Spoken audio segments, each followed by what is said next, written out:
নমস্কার দর্শক বন্ধুরা, দশভুজামা ব্লগসে সবাইকে স্বাগতম। আজকে আপনাদের শোনাবো শ্রী শ্রী সত্যনারায়ণের ব্রত কথা। ব্রতের নিয়ম। এই ব্রতে কোনো তিথি নক্ষত্রের নিষেধ নেই। যে কোনো লোক প্রদোষকালে এই ব্রত করিতে পারে। নারী পুরুষ কুমার কুমারী সকলেই এই ব্রত করিতে পারে। পূর্ণিমা বা সংক্রান্তি এই ব্রতের প্রসিদ্ধ দিন। উপবাসী থাকিয়া এই ব্রত করিতে হয়।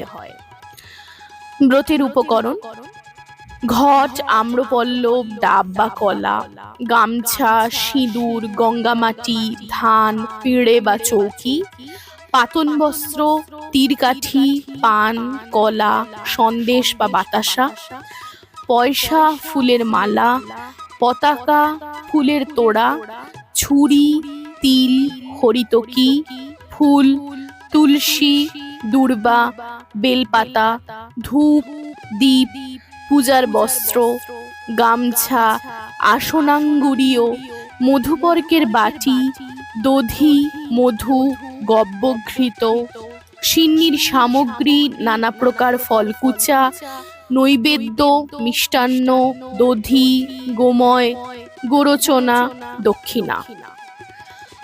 ব্রতের ফল: যে কোনো বয়সের নরনারী এই ব্রত করিতে পারে। এই ব্রত করিলে সংসারে কোনো প্রকার দুঃখ কষ্ট থাকে না। মনের সমস্ত কামনা বাসনা নারায়ণ পূর্ণ করেন। ব্রত কথা: প্রথমে বন্দিনু আমি দেব গজানন, সর্বসিদ্ধিদাতা আর বিঘ্ন বিনাশন, হরগৌরী বন্দিনু বিরিঞ্চি নারায়ণ, বশিষ্ঠ বাল্মীকি আদি বন্দি মুনিগণ, প্রণমিনু সত্যপীর নিয়ত হাসিন, যাহার কৃপায় হয় ভুবন অখিল, লক্ষ্মী সরস্বতী বন্দি কালী করলিনী, সত্যপীর উপাখ্যান অপূর্ব কাহিনী, শুনো শুনো সর্বজন হয়ে একচিত, যার যে পাইবে বর মনোবাঞ্ছিত। গরিব ব্রাহ্মণ এক ছিল মথুরায়, ভিক্ষা করি কাটে কাল সুখ নাহি পায়। একদিন সেই দ্বিজ ভ্রমিয়া নগর, কিছু না পাইয়া ভিক্ষা হইল কাতর। বৃক্ষতলে এসে বিপ্র বিষাদিত মনে, কান্দিত লাগিল দ্বিজ ভিক্ষার কারণে। কান্দিতে কান্দিতে দ্বিজ হইল অস্থির, দেখিয়া দয়ার্দ্র বর হইল সত্যপীর। দয়াময় প্রভুদেব সত্যনারায়ণ, ফকিরের বেশে তারে দিল দর্শন। দ্বিজে কয়, নারায়ণ শুনো মহাশয়, কি কারণে কাঁদো তুমি বসিয়া হেথায়? দ্বিজ বলে, কি হইবে বলিলে তোমায়? ফকির বলেন, দ্বিজ ক্ষতি কি বা তাই? দ্বিজ বলে, নিত্য আমি ভিক্ষা মাগি খাই, আজ না পাইনু ভিক্ষা দুঃখ ভাবি তাই। ফকির কহিল, দ্বিজ যাও নিজ ঘরে, আমারে পুজো তবে দুঃখ যাবে দূরে। দ্বিজ বলে, নিত্য পূজি শিলা নারায়ণ, তাহা ভিন্ন না করিব শ্লেচ্ছ আচরণ। হাসিয়া ফকির বলে, শুনো দ্বিজ বর, পুরাণ কোরআনে কাছি নাহি মতান্তর। রাম ও রহিমে যেন নাহি ভেদাভেদ, ত্রিজগতে এই দুই জানিবে অভেদ। এত বলি নিজ মূর্তি ধরে জগন্নাথ, শঙ্খচক্র গদা পদ্ম ধারি চারি হাত। মূর্তি হেরি দ্বিজবর পড়িল ধরণী, করিল প্রচুর স্তব গদ গদ বাণী। দেখিতে দেখিতে পুনঃ ফকির হইল, দেখি তাহা দ্বিজবর বিস্মিত হইল। ব্রাহ্মণ বলেন, প্রভু পূজিব তোমায়, পূজার পদ্ধতি কিবা বলো হে আমায়।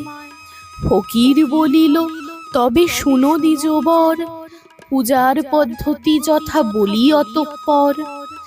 বলিতে লাগিল প্রভু ব্রাহ্মণের তরে, গম কিংবা তণ্ডুল চূর্ণ সওয়া সেরে। সওয়া ছড়া কলা কবির করিল আয়োজন, সওয়া গন্ডা গুবাক আর পন সওয়া পান, সওয়া সের চিনি কিংবা গুড় আর ক্ষীর, তাহাতে সন্তুষ্ট হই আমি সত্যপীর। চিনি আর ক্ষীর যদি নাহায় শক্তি, দুগ্ধ আর গুড় দিয়ে করিবে ভক্তি। বসিবে সকল ভক্ত হয়ে এক মন, এক মনে ভক্তি ভরে করিবে পূজন। পূজা অন্তে ব্রত কথা শুনিবে শ্রবণে, ভক্তিতে পূজা করো শাস্ত্রের বিধানে। সত্যপীর বলি সবে মাথা দিবে হাত, নারায়ণ বলিয়া করিবে প্রণিপাত। প্রসাদ লইয়ে সবে শাস্ত্রের বিধান, এত বলি নারায়ণ হন অন্তর্ধান। ভক্তিভাবে দ্বিজবর হয়ে হরষিত, কিছু ভিক্ষা করি গৃহে হন উপনীত। ব্রাহ্মণী শুনিয়া সব হয়ে আনন্দিত, পূজা হেতু আয়োজন করে বিধিমত। ভক্তিভাবে পূজে দ্বিজ নারায়ণ পদ, প্রভুর কৃপায় দ্বিজ লোভিল সম্পদ। কাঠুরিয়া গণ সবে বিস্ময় মানিল, ভক্তিবরে ব্রাহ্মণের জিজ্ঞাসা করিল। ব্রাহ্মণ তাদের বলে বিধান সমস্ত, কাঠুরিয়া পুজিবারে হইল বড় ব্যস্ত। সিন্নি যে করিল তারা বিধি সহকারে, দুঃখ দূর হইল যে আনন্দে ঘরে ঘরে। অতঃপর সদানন্দ সাধু একজন, কাঠুরের সম্পদ দেখিয়া হৃষ্ট মন। জিজ্ঞাসিয়া সব কথা জানিতে পারিল, শুনিয়া সাধুর মনে ভক্তি উপজিল। সাধু বলে অপ্রতুল নাহি অন্য ধনে, কন্যা নাই দুঃখ তাই সদা উঠে মনে। যদ্যপি আমার এক জনমে তনয়া, সত্যদেব পূজা করি আনন্দিত হইয়া। এত বলি গেল সাধু অঙ্গীকার করি, যথাকালে জন্মে কন্যা পরমা সুন্দরী। সত্যনারায়ণ পূজা সে সাধু ভুলিল, যথাকালে কন্যাটির বিবাহ যে দিল। অতঃপর সাজাইল সপ্তমধুকর, জামাতা সহিত সাধু চলিল সত্তর।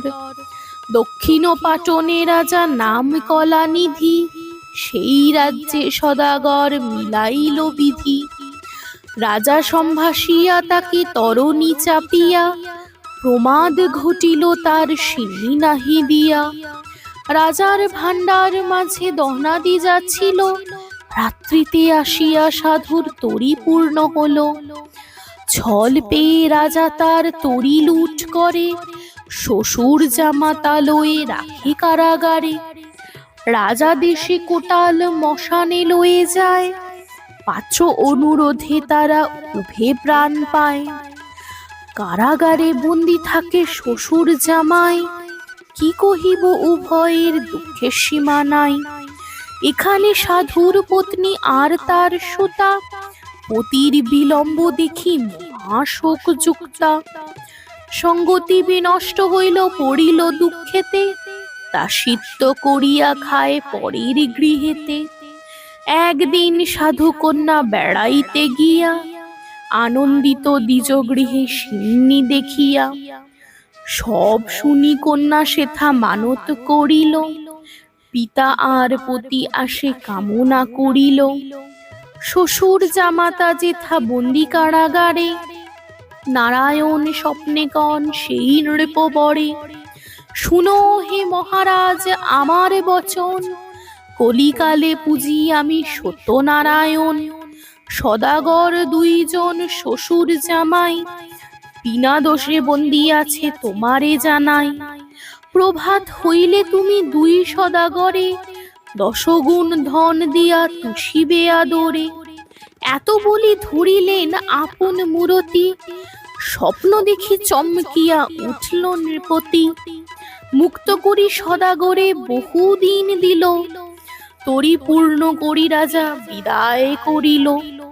বুঝিতে সাধুর মন সত্যনারায়ণ, ফকিরের বেশে পথে দিল দর্শন। ফকির বলেন শুনে, ওহে সদাগর, ফকিরের কিছু ভিক্ষা দিয়ে যাও ঘর। শুনি সদাগর তারে অবজ্ঞা করিল, তরীর সামগ্রী যত তুষাঙ্গর হইল। দেখি তাহা সদাগর করে হায় হায়, ধরণী লোটায়ে ধরে ফকিরের পায়ে। অবশেষে ফকির তাহারে কৃপা করিল, ধনৈশ্বর্যে তরি পুণ্য পরিপূর্ণ হইল। উতরিল ঘাটে সাধু, হইল কোলাহল, সাধুর রমণী কন্যা শুনি কুতূহল। তরির সামগ্রী যত ভাণ্ডারেতে লইয়া, সিন্নি করিল সাধু আনন্দিত হইয়া।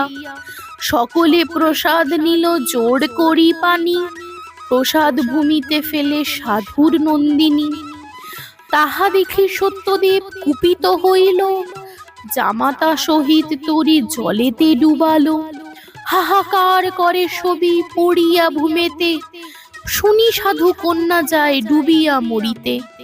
হেনকালে দৈববাণী হইল আচম্বিত, শিরোনি ফেলিয়া কন্যা কইল বিপরীত। শুনি কন্যা সেই সিন্নি চাটিয়া খাইল, জামাতা সহিত তরি ভাসিয়া উঠিল। তরির সকল দ্রব্য ভাণ্ডারেতে আনি, করিলে সওয়াসের সোনার শিরিনি। স্বপ্নে কহিলেন দেব, শুনো সাধু তুমি, সোনা হতে আটায় সন্তুষ্ট হই আমি। স্বপ্ন দেখি সদাগর পরম হরিষে, আটার সিন্নি করি পূজে সবিশেষে। ক্রমেতে প্রচার হলো সবার আলয়, ভক্তি ভরে পুজিলেই আশা পূর্ণ হয়। এক মনে শুনে কিংবা পূজে নারায়ণ, সর্বদুঃখ দূরে যায় শাস্ত্রের বচন। সিন্নি মেনে যেই জন হয় দুই মনা, কদ্যপি না হয় সিদ্ধ তাহার কামনা। অথ সত্যনারায়ণের ব্রতকথা সমাপ্তম।